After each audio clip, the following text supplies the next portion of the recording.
नमस्कार साथियों, आप सभी का दैया सर यूट्यूब चैनल पर हार्दिक स्वागत है। पिछली कक्षा में हमने साइंस के एक अध्याय रासायनिक अभिक्रिया एवं समीकरण को समाप्त कर दिया था। आपकी डिमांड के आधार पर आज हम मैथमेटिक्स शुरू करेंगे और हमारा प्रथम अध्याय होगा वास्तविक संख्याएं, रियल नंबर। वास्तविक संख्याएं क्या होती हैं इसके बारे में आज जानेंगे। इस चैप्टर का हम परिचय जानेंगे आज, और कल से हम इस चैप्टर की जो मुख्य टॉपिक है वो हम कल से पढ़ेंगे।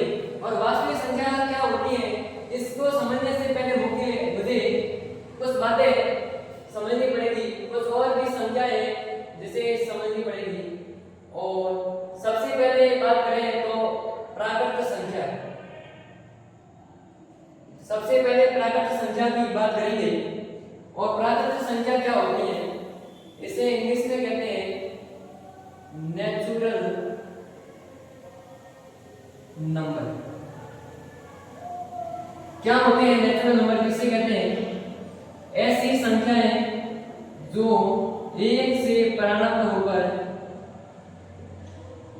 धनात्मक की तरफ अनंत तक चलती हैं।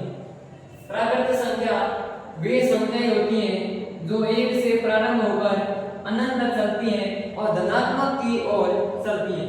ऐसी संख्याओं को हम कहते हैं प्राकृत संख्या, जो एक से शुरू होती हैं, एक से शुरू होती हैं और धनात्मक की तरफ अनंत तक चलती हैं। ऐसी संख्या को कहते हैं प्राकृत संख्या, नेचुरल नंबर। दूसरी संख्या की बात करें पूर्ण संख्या, और इंग्लिश में कहते हैं होल नंबर।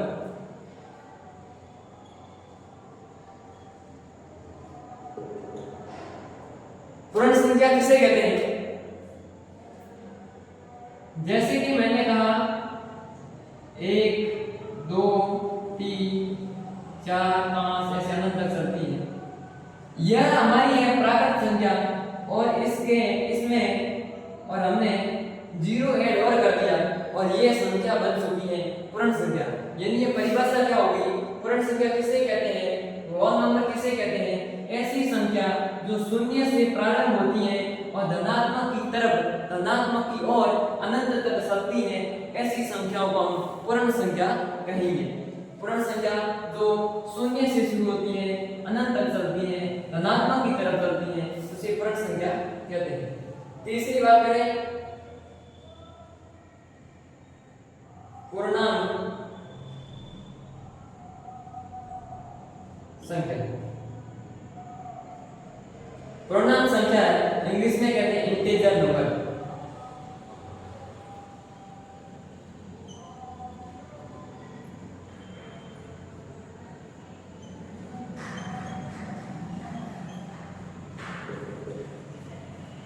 पूर्णांक संख्या किसे कहते हैं इसके बारे में चर्चा करें।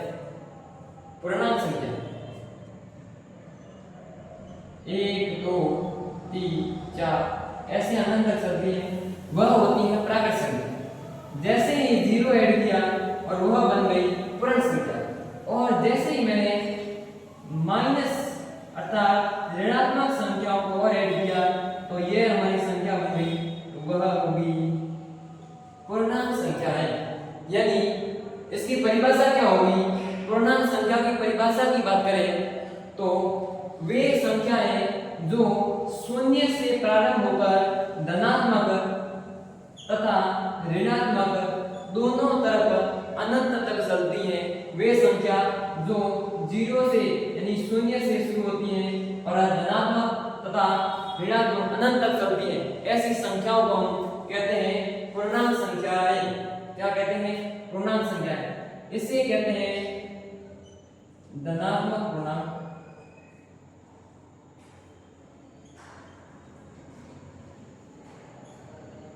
और माइनस का चिन्ह है तो इसे कहेंगे ऋणात्मक पूर्णांक।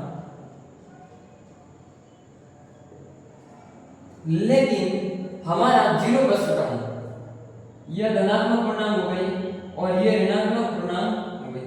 परंतु अब 0 को किसमें शामिल करें? धनात्मक या ऋणात्मक दोनों में हम शामिल नहीं करेंगे।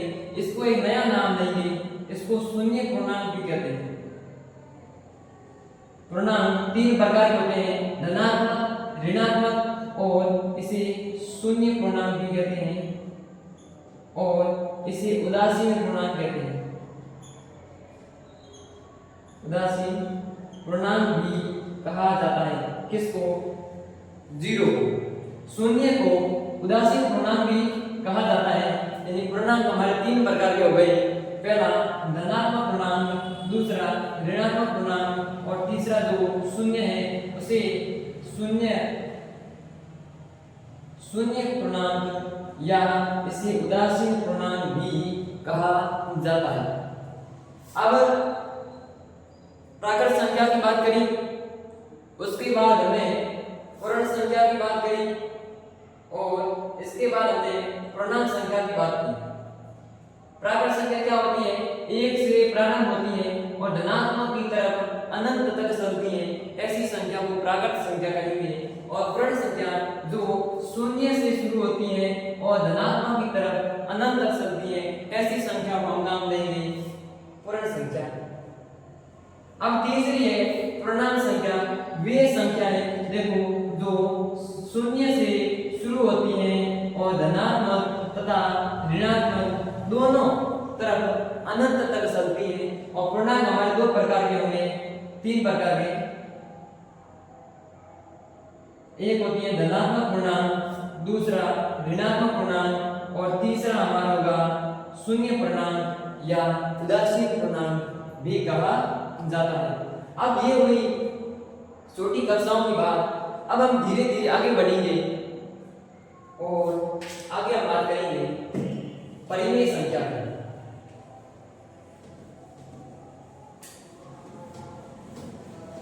मुझे पूरा विश्वास है यह तीन संख्याएं आपको पूर्ण रूप से समझ आ चुकी हैं।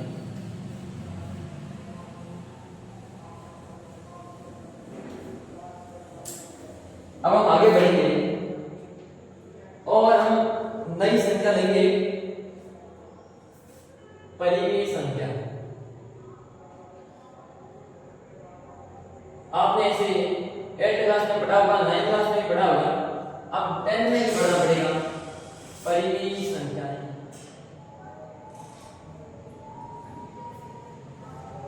किसे कहते हैं? परिमेय संख्या। इसकी परिभाषा की बात करें तो ऐसी संख्याएं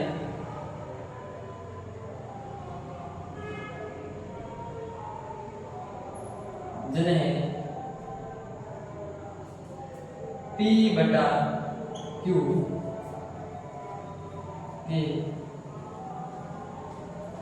रूप में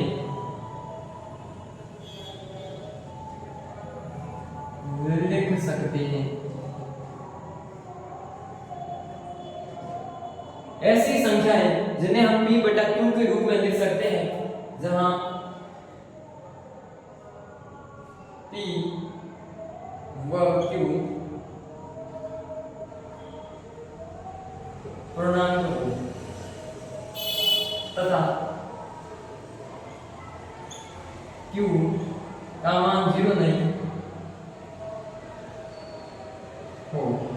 ऐसी संख्या जिसे हम P/Q के रूप में लिख सकते हैं और P और Q सदैव हमारे पूर्णांक होने चाहिए और Q का मान 0 नहीं होना चाहिए। ऐसी संख्या को परिमेय संख्या कहते हैं। ये परिभाषा हम उदाहरणों के माध्यम से समझेंगे।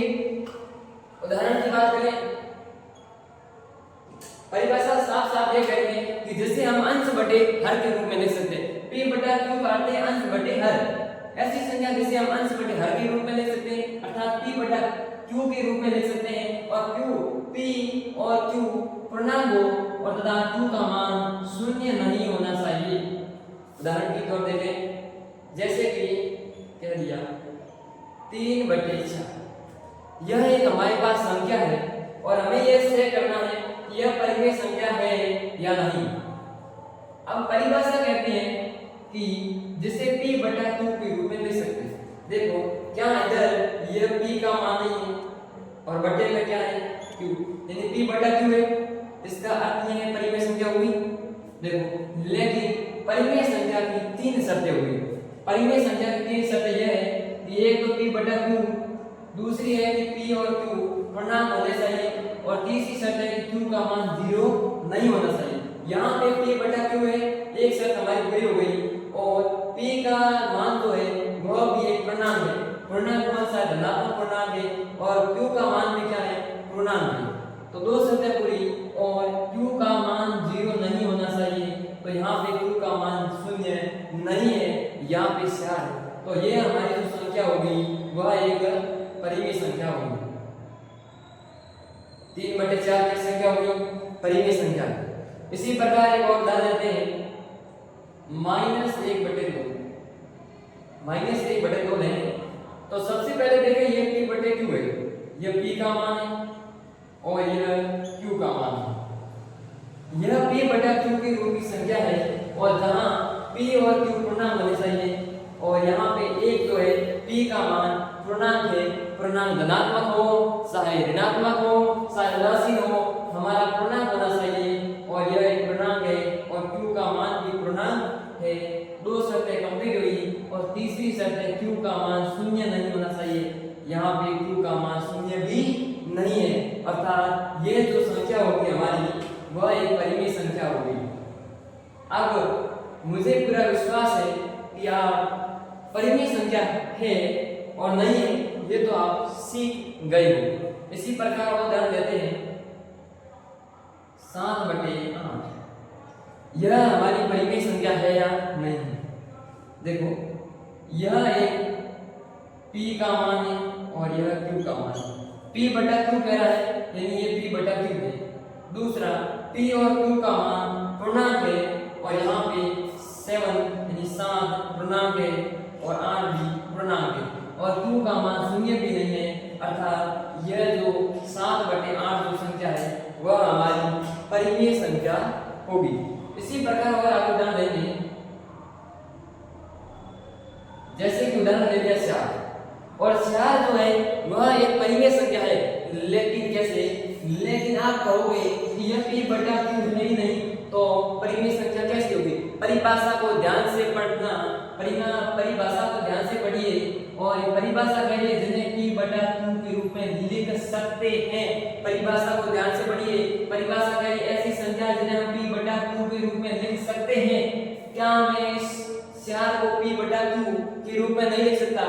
देखो कि मैंने 4/1 लिख दिया, 4 को अपन ने क्या लिख दिया? 4/1 और यह एक p/q रूप बन चुका है। 4 को मैंने 4/1 लिखा और ये कैसा हो गया? p/q के रूप में लिख सकते हैं। बिल्कुल 1 का भाग या 1 का गुणा करने पर उसी संख्या में कोई परिवर्तन नहीं होगा। अब 1 का भाग आप 4 में दोगे तो वापस आपको 4 ही मिलेंगे, तो 4 को अपन 4/1 भी ले सकते हैं, अर्थात इसे p/q के रूप में लिख सकते हैं। यहाँ पे p का मान जो है वह 4 है और q का मान जो है हमारा वह है 1, तो इसे p/q के रूप में लिख दिया।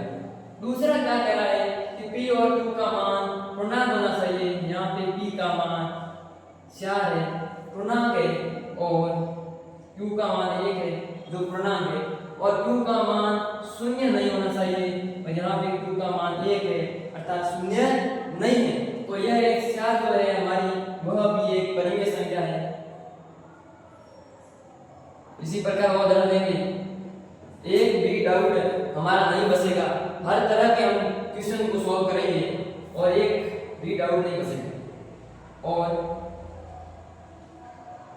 जैसे कि आपने ले लिया -22, यह एक परिमेय संख्या है। बिल्कुल है। कैसे? ये -22 को -22/1 लिखा जा सकता है और ऐसी संख्या जिसे p/q के रूप में लिख सकते हैं ऐसी संख्या को परिमेय संख्या कहते हैं। 22 को -22 को मैंने -22/1 लिखा, यानी p/q के रूप में लिख सकते हैं। p और q का मान पूर्णांक नहीं होना चाहिए। यहाँ पे p का मान यहाँ पे p व q का मान पूर्णांक होना चाहिए और यहाँ पे p का मान पूर्णांक है, वह है ऋणात्मक पूर्णांक और q का मान भी पूर्णांक है। और तीसरी यह है कि q का मान 0 नहीं होना चाहिए।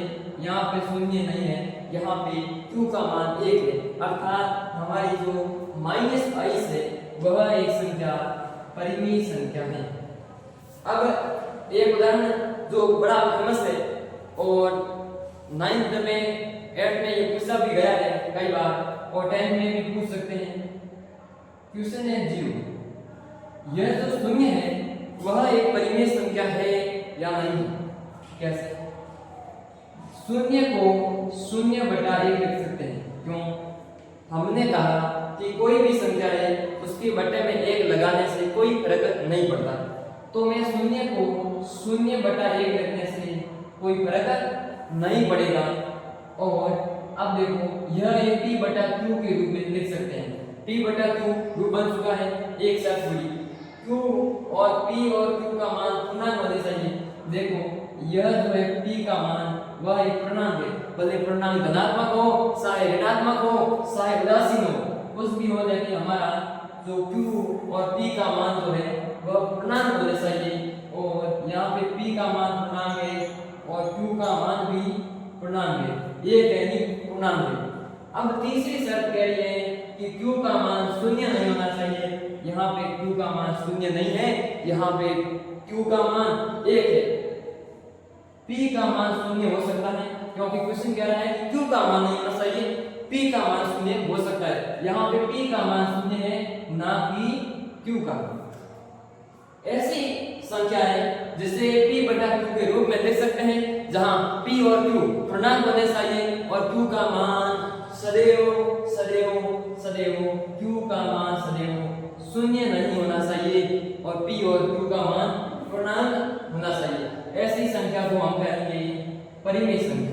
एक शून्य भी जो है, शून्य जो है एक परिमेय संख्या है क्योंकि इसे p/q के रूप में लिख सकते हैं। ऐसे 0/2 लिख सकते हैं, इसे 0/5 लिख सकते हैं। कुछ भी देखो आंसर हमेशा क्या आएगा? शून्य आएगा। तो यह थी हमारी परिमेय संख्या। मुझे पूरा विश्वास है कि आपको समझ आ चुकी है परिमेय संख्या, कई उदाहरणों के माध्यम से समझाया और इसमें कोई डाउट नहीं रहना चाहिए। यदि कोई डाउट रहता है तो आप कमेंट में जरूर बताएं।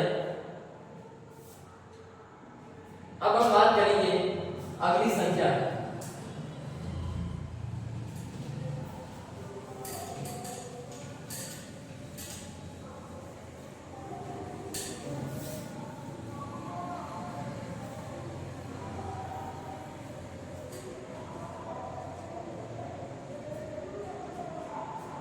अब हम अगली संख्या की बात करेंगे और जो है परिमेय संख्या का व्युत्क्रम।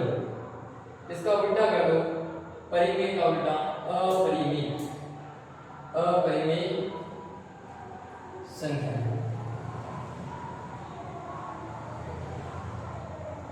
अपरिमेय संख्याएं क्या होती है? तो परिमेय संख्या का उल्टा ऐसी संख्या,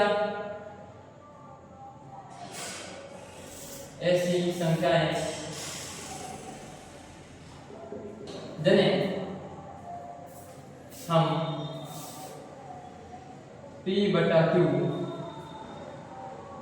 के रूप में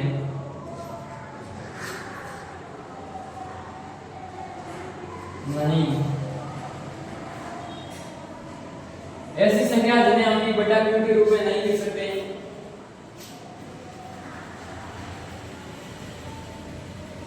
हैं, जहां p व q पूर्णांक हो और q का मान 0 ना हो। ऐसी संख्या जिसे हम p/q के रूप में नहीं लिख सकते, जहां p और q क्या है? पूर्णांक है और q का मान 0 नहीं होना चाहिए। ऐसी संख्या को अपरिमेय संख्या कहते हैं। जैसे उदाहरण के तौर पर देखें कि √2, जैसे कि √3, जैसे कि √5, √4, ऐसी कई अनंत संख्याएं हैं। जैसे कि एक जो पाई है वह भी एक अपरिमेय संख्या है। आदि। रूट 2, रूट 3, रूट 5, ध्यान रखना ये जो रूट 4 है उसका मान 2 होता है और जो एक परिमेय संख्या है, अर्थात रूट 4 परिमेय संख्या है, न कि अपरिमेय संख्या है।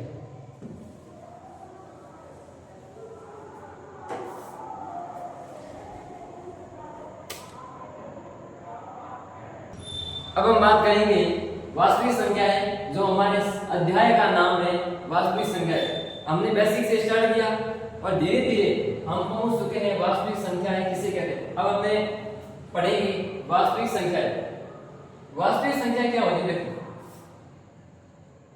एक होती है परिमेय संख्याएं, जो अभी हमने पढ़ी परिमेय संख्या,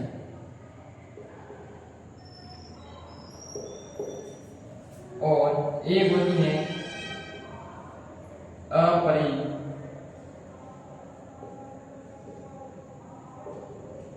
संख्या। इन दोनों संख्याओं का जो समूह होगा, परिमेय संख्याएं और अपरिमेय संख्याएं का समूह जो होगा उसे कहते हैं वास्तविक संख्याएं।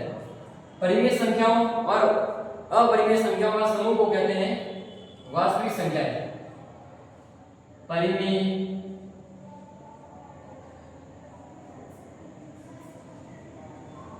संख्याओं तथा अपरिमेय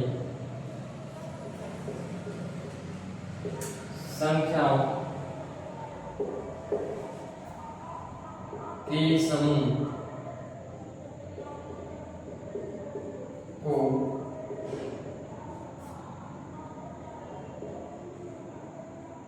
वास्तविक संख्याएं कहते हैं।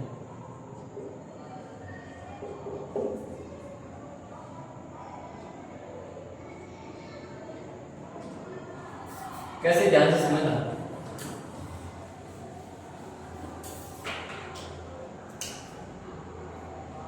जैसे कि ये बॉक्स है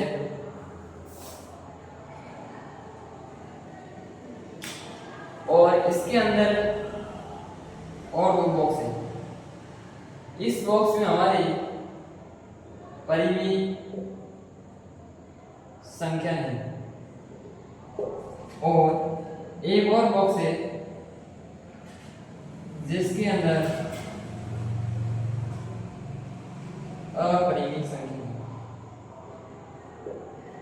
एक बॉक्स था परिमेय संख्याओं का और दूसरा बॉक्स था अपरिमेय संख्याओं का। इन दोनों बक्सों को हमने एक नया बक्से में डाल दिए और इस बॉक्स को कहते हैं, इस पूरे बॉक्स को हम एक नया नाम देंगे और जिसे कहेंगे वास्तविक संख्या। इस डब्बे में जो वास्तविक संख्या का बॉक्स है उसमें परिमेय संख्या भी है, अपरिमेय संख्या भी है और परिमेय और अपरिमेय संख्याओं का समूह बन गया, तो इसे कहते हैं वास्तविक संख्याएं। इस बॉक्स में, इस वास्तविक संख्याओं के बॉक्स में परिमेय संख्याएं भी है और अपरिमेय संख्याएं भी है। ऐसी संख्या को हम नाम देंगे वास्तविक संख्याएं। परिमेय संख्याओं और अपरिमेय संख्याओं के जो समूह होता है उसे वास्तविक संख्याएं नाम देंगे। उदाहरण के तौर पर देखें,